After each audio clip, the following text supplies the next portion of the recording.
Give us your top 5 Oscar-winning dramas. So, like with all these lists, hard to narrow it down. So for me, I kind of did it some combination of renown and my personal favorites for what it's worth. So number 5 on the list, because it's going to be on everybody's list, and it's been on, I think, at least one list every episode that I've been on. I'll put The Godfather. It's obligatory. So And just not a kind bad of pick. place. It should be number 1, whatever. Placeholder at 5. Got to mention it because I don't want to get hazed for not saying it. So Godfather number 5. We said it to death. Yeah. Number 4 for me is In the Heat of the Night, which I rewatched recently and is a great film, and B, I think for its cultural importance is very significant to mention. I want to watch that. I don't Um, think I've ever seen that one. yeah, Sidney Poitier, Best Yeah, yeah, Picture, yeah. African American Mhm. lead, and it's a great film. Won like 5 Oscars, I think. I think I just Yeah, saw it on like Amazon. I'm gonna check it out. yeah, I would check it out if you haven't, or if you haven't seen it in a while. It's a really good movie, and like I said, important for the time. Well, Three, hopefully it's a great movie since you put it number 4. it is a great movie. Fine, man. It's a very good movie. Argo, a more recent one.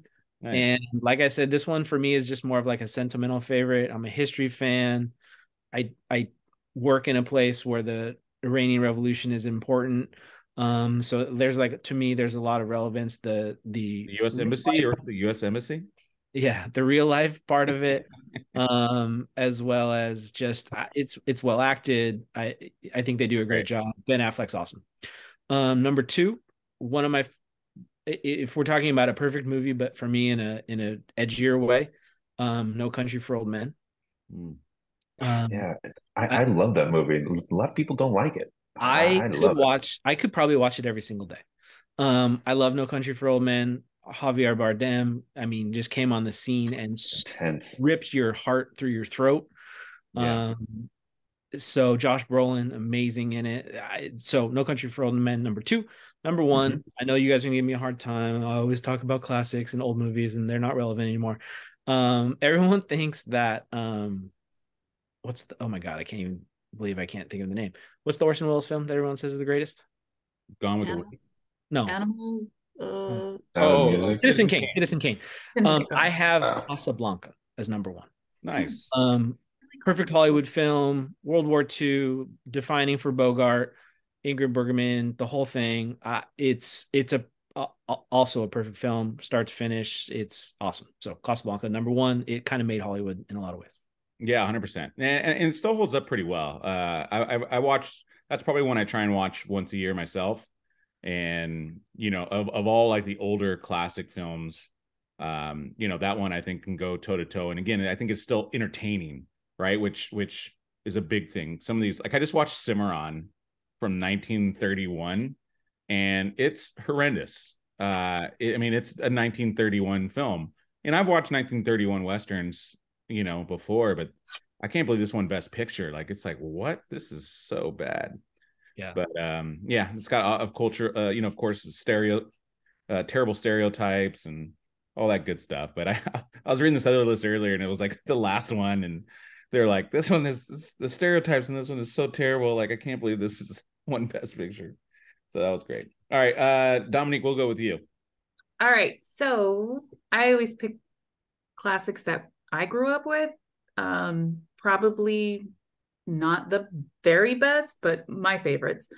So number 5, I have Dances with Wolves, Nice. because that was another defining film in my early teen years that I really was captivated by. Number 4, I have Silence of the Lambs. Yeah. That was Mhm. epic. I Mhm. remember the first time watching that too, just like, what the hell am I watching? It was just I amazing. wanted to put that on my list. That's a great one. Oh, so good. And then 2 and 3, piggybacking off of you, Drew, Godfather 1 and 2. I kind of go back and forth with which one I like better, only because I love Sonny. He's my favorite character from the first one.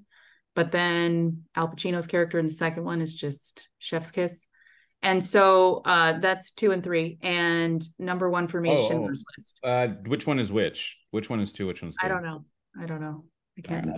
see Mhm. back to back. I'll put Sorry. Godfather 2 and then Godfathers. Sure, And because then I like Sunny. you said And the Schindler's number List? one for me is Schindler's List.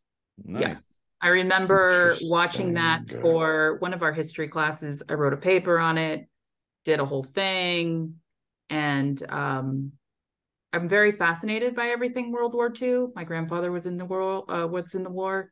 Yeah. I And bought a so red I coat love, after that film. huh? I bought a red coat after that film. Right? Yeah. Yeah, little girl Man. with the red coat. So anyway, it's just that's my favorite, and that's number one. As because I was with you, Paul, and the whole like I wanted to put Deer Hunter or Saving Private Ryan, but then I felt like they were a little too actiony and Gladiator. Yeah. So I put Gladiator. I want to include Gladiator. I'm like, yeah, that's but that's too actiony. So that's yeah, why I put that's Schindler's an action List, drama. straight drama, Mm. number one. Nice. All right, Pete Dog, keep your list. What do you got, Man, buddy? it's crazy that outside of The Godfather, none of these are on anyone else's list so far. This is a diverse group that we have. But here's what a perfect list sounds like for top five Oscar Of winning course. dramas. Number five, I put amazing movies on mine. Let's just get that right. Number five for me is Rocky.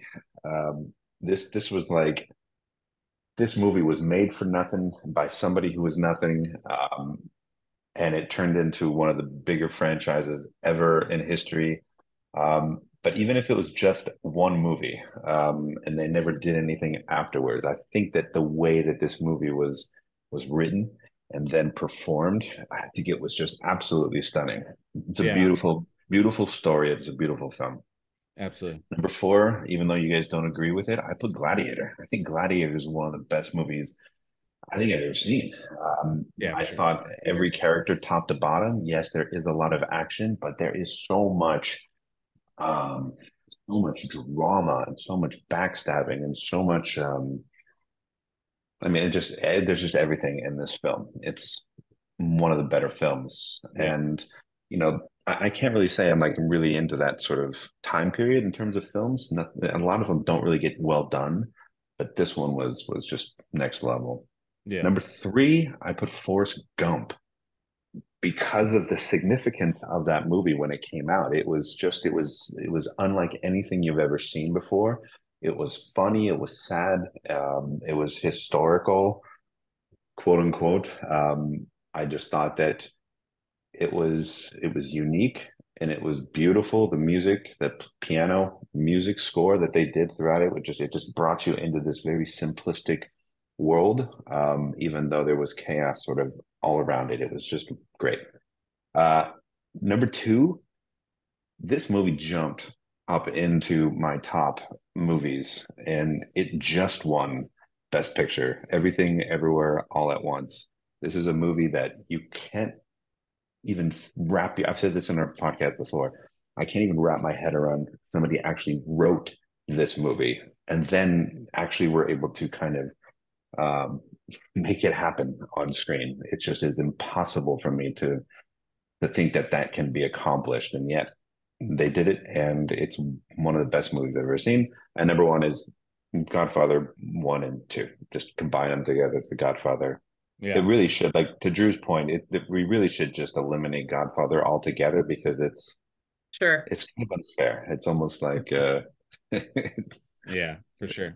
It's just always on the list. Like it's always we should almost best So comedy of the 80s. I have Well, some it's Godfather. It's similarities gotta be. on my list, but I have two unique ones. My number five, and I'm only putting this because I watch this almost multiple times a year, and I'm just for whatever reason I'm always just captivated watching it, and it's Spotlight. And Oh God, I love that movie. I love this movie. Forgot about Obviously, that. it's a Damn it, very why isn't that dark on my top subject five? matter, but Son man, of a bitch, that's such a good movie. I can put that movie on and like I It's can so stop what I'm good. doing, and it's just so How easy could I forget for me that? to watch Really because I good. just love the investigative aspect of it, So good.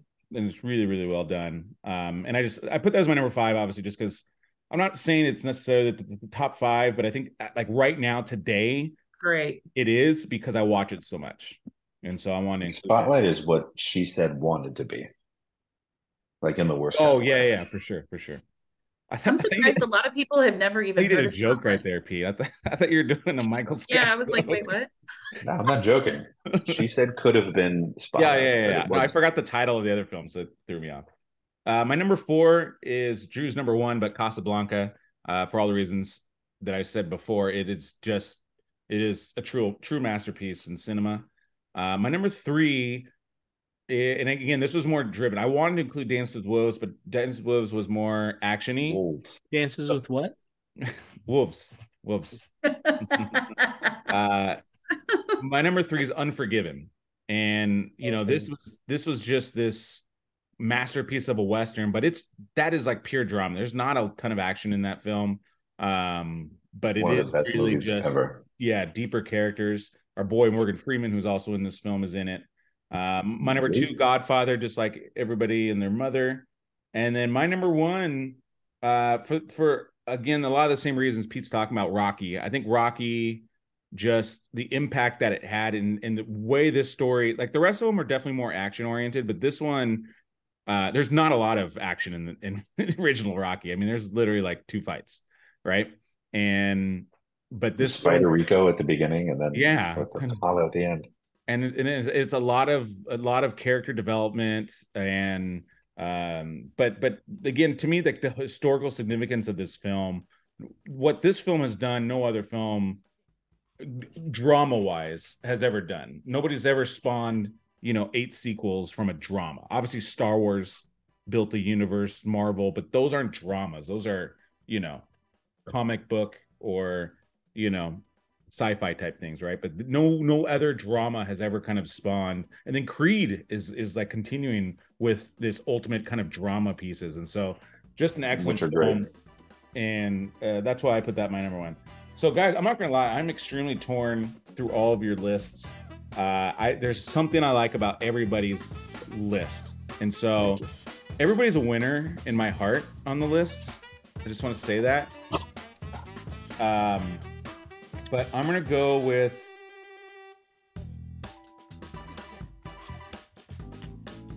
Pete on this one. Only because Pete, here's where I went. One, obviously all 5 of your films are literally like they're also popular too. But your choice of Everything Everywhere All at Once, brilliant move. It's a bold pick on your part, but it is a brilliant film. And I'm curious how this film is going to hold up in 5 years. If it still has that, like, if I still want to keep watching it in 5 years. But I like the fact that I think so, because I was thinking about putting that on my list too. I'm like, man, this movie, we haven't seen a movie like this ever, So obviously, I was a big fan of it. I called it a Best Picture in May, which is unheard of.